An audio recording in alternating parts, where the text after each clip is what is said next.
Hello and welcome back to another 10 Talk. We're continue with the theme of joy, right?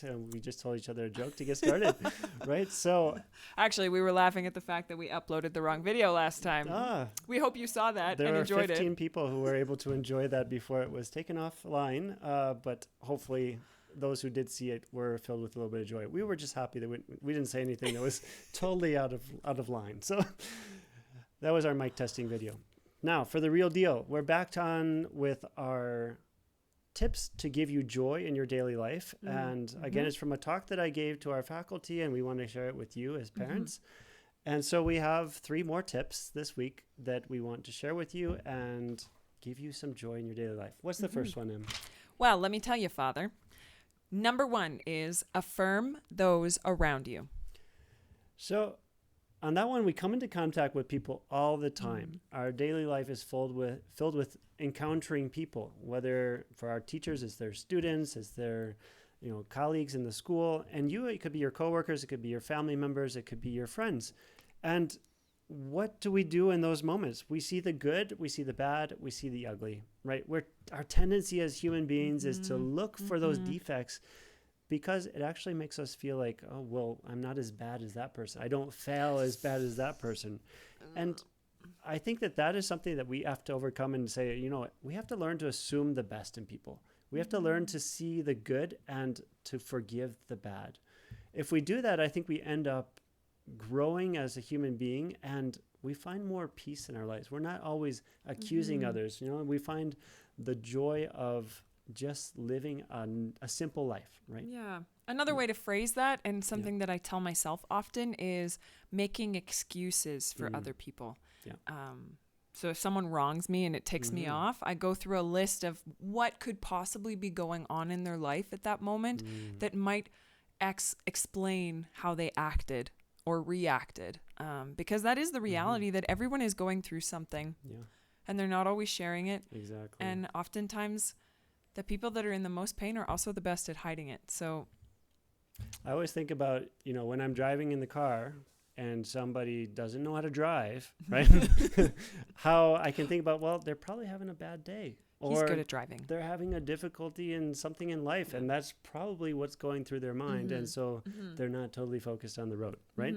So even when you're tempted to judge someone who's racing by you on the highway, speeding clearly way over the limit, I often think, I'm like, well, maybe their wife's pregnant, and they're running to the hospital. They're rushing to the hospital.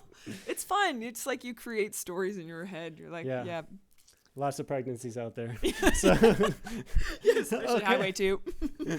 So, and if I were to give you a recommendation for one virtue that can help you to grow in this area, I think the virtue of gratitude. Because when you're a grateful person, when you live life looking at all the blessings that you're receiving from all around you, and especially recognize the ones that come from God, you're living outside of yourself. You're no longer being selfish and drawing everything into yourself. You're actually thinking of those around you. And that makes you more joyful just because you're not centered on yourself, right? And so I think the more you live that gratitude in your daily life, the more you're going to find joy in the things that you're doing. You're going to thank God for the sunrise. You're going to thank him for the cup of coffee. You're going to thank him that the kids are playing quietly. You're going to thank him for the insight that your colleague gave you at the office. All these things are going to bring about that goodness in your life and fill you with greater joy. Maybe things that you never thought of being grateful for before. Now you're actually living them in your daily life.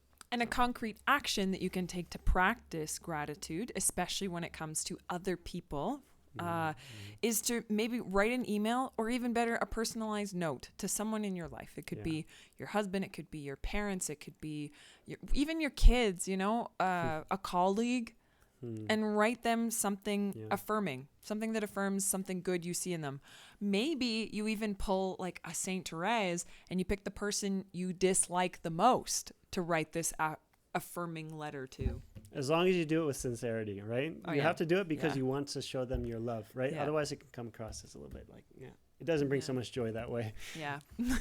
All right. What's the next one? The next one is to be okay with not being in control. This is a great one. Go. So in this one I gave to teachers, right? Teachers love to be in control. We have to sometimes be okay. All the time we have to be okay with not being in the driver's seat, with allowing God to lead, allowing the Holy Spirit to take the lead in our lives.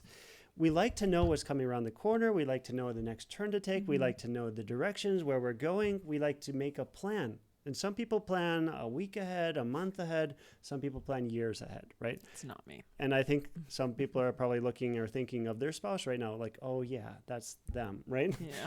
But it can't always be that way, right? We have to learn to allow the control to go out of our hands. And, well, okay, we have to be responsible for what is within our control. And we have to learn that the things outside of our control, we have to allow God to be in control of. He has the big plan. He has the big picture of what's going on in the world. And he also has the big picture of what's going on in our little world, right? So he can see all those things, and we have to trust that he is actually leading us in the right direction. If we're doing that, we're in a good spot. We're going to have joy. Yeah, and a great truth to remind yourself of is that Jesus is not out to ruin your life. Yeah. It's a simple truth, but sometimes you have to actually remind yourself, right, I'm angry about this situation. This all feels unfair, but Jesus is not out to ruin my life. He actually cares about you so much that he is going to put you through sacrifices, yes, crosses that you have to carry, but not in order to punish you or to make you suffer. It's in order that you learn something along the way, or that we as humanity learn something. I'm thinking about the pandemic or wars in the past or things going on in the world right now. We don't understand necessarily why they're going on, but there's something in God's bigger plan that is allowing us to continue to grow or preparing us for a future experience. And we have to take into account those things in order that we continue to grow. So we may not always agree with God, but let's not try and get in an argument because we know we're not going to win. We're going to lose. Going to lose. So something concrete.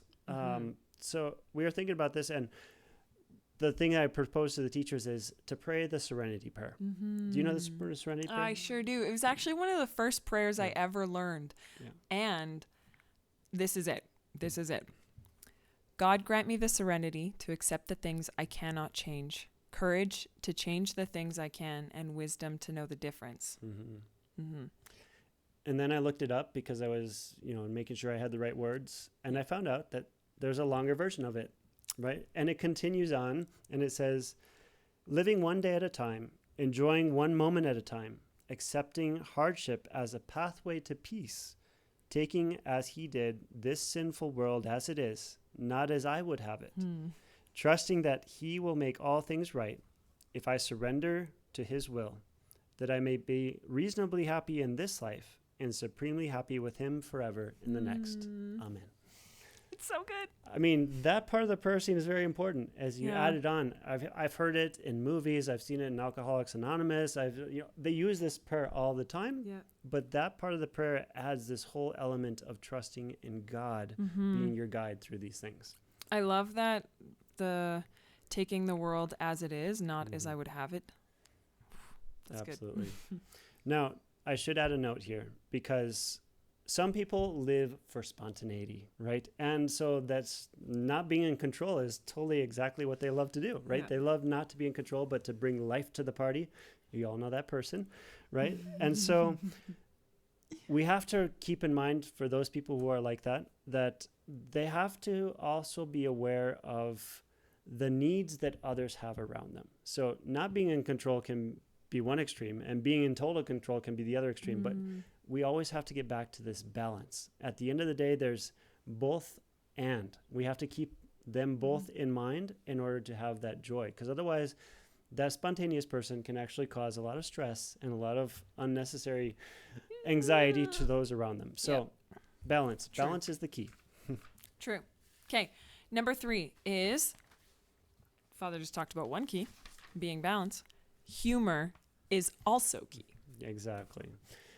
Something I've learned in life is that you have to learn to laugh at your mistakes, right? Allow yourself to see the things going on in your daily life and say, you know what, when I make a mistake, I'm going to be simple about it. I'm just going to accept that I made a mistake and I'm going to tell a few people about it, right? Oh, thank you. And so it's what I've seen in life is that when you are too serious, you don't enjoy life very much. And that's where that joy comes in again, right? Not enjoying is not having joy, right? Wow. So we need to have these kind of moments all the time and to see with new eyes the experiences that we're living. So why not try and surprise everyone by doing something you don't usually do in a playful manner that actually brings life to those around you. Imagine walking into your office with a new pair of glasses that maybe is a bright color. Yeah. Pink. Funny how we were both thinking the same thing. Well, I have a pair of glasses that are pink. Wear some fun accessory to try and keep a straight face for a few minutes, right? Those kind of things can really start to change the atmosphere in a room. And for you serious people out there, and I was that kind of serious person as I grew up, and I said, you know what, I just need to give up on that for now. That can be something that totally helps you to transform, make you more approachable for a lot of people, right? And that brings a whole new element of joy because you're all of a sudden sought out because there's something different in you that can bring life to those around you. We are all actors in a play called life, right? So, the concrete action, as Father was talking about there, just the spirit behind it is to step outside of your normal zone of comfortability and do something a little spicy. Do something a little spicy in life. Try and learn something new and have fun doing it. Within moral reason, of course. Of course. We would never suggest anything otherwise. Right. So I think, we had a few more thoughts here, but for the sake of time, we'll cut it here because we want you to go out and live these things, right? And to live this joy in your daily life. So we hope that you have enjoyed these talks and they help bring some joy during this Lenten season and that you continue to spread these in your family life. Give the gifts you have been given so that they may continue to grow and reproduce all over the place. And we will see you after the Easter break. Yeah. All right. See you then. God bless you. Have a wonderful week. God bless.